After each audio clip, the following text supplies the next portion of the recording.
আজি আকৌ ওলালো কামলৈ বুলি। কামটো পিছে মোৰ নহয় দেই, মাৰহে। আৰু দেখি চাগে অনুমান কৰিব পাৰিছে কামটো কি হ'ব। হয়, কামটো আচলতে বেংকত আছিলে। হাই মোৰ কপাল, স্কুটিখন নোহোৱাৰ পৰা অকল খোজকাঢ়া আৰু খোজকাঢ়াহে।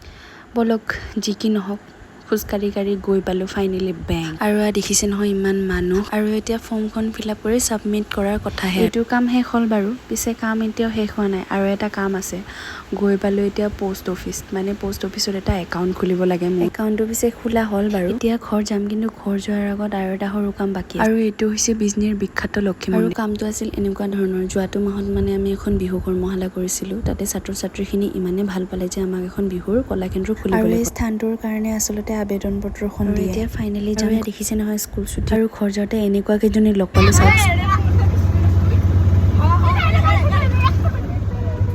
একেবাৰে মাৰপিট লাগি সিহঁতক। আৰু নাজানো কিয় সিহঁতক দেখি মোৰ নিজৰ